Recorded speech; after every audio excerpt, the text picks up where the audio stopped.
Hello बच्चों, let's read the question. The given figure represents diagrammatic presentation of an ECG. Each peak in the ECG is identified with a letter from P to T that corresponds to a specific electrical activity of the heart.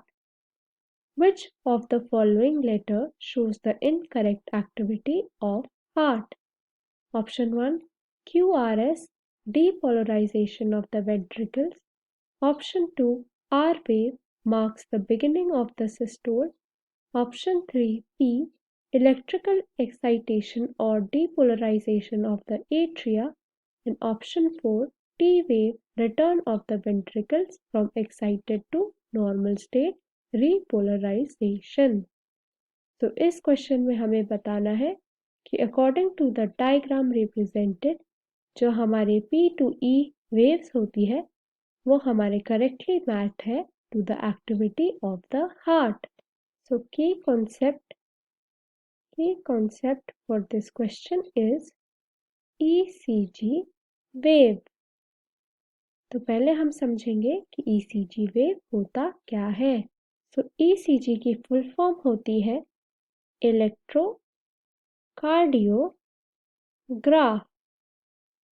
Electrocardiograph. सो ये एक graphical representation होता है of the electrical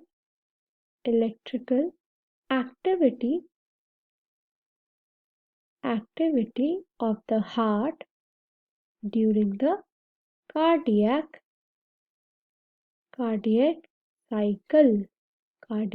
cycle. So each peak in ECG हमारी represent होती है by P to T letters that include P wave, QRS complex and T wave. So firstly जो हमारा P wave होता है, P wave that is representing the electrical excitation और जिसको हम बोलते हैं depolarization of the atria. So इस प्रोसेस में जो एट्रिया होती है उसमें होता है कॉन्ट्रैक्शन. सेकेंडली होता है हमारा QRS complex. So QRS complex represent करता है depolarization of the ventricles जो इनिशिएट करता है वेंट्रिकुलर कॉन्ट्रैक्शन. तो जो कॉन्ट्रैक्शन स्टार्ट होते हैं वो होते हैं shortly after the Q wave and mark करते हैं the beginning of systole.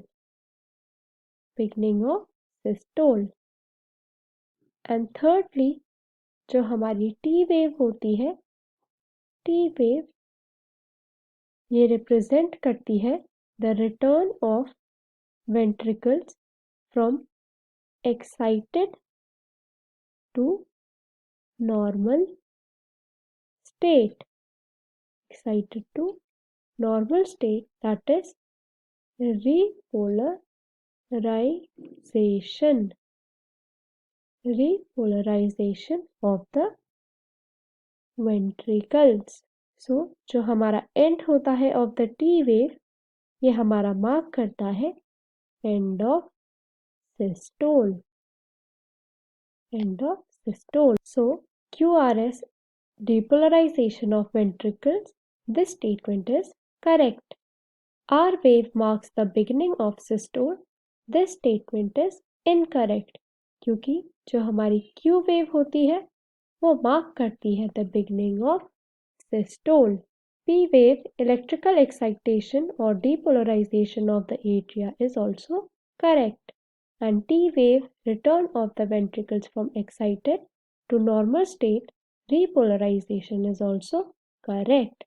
So the incorrect statement is B. So B is the correct option.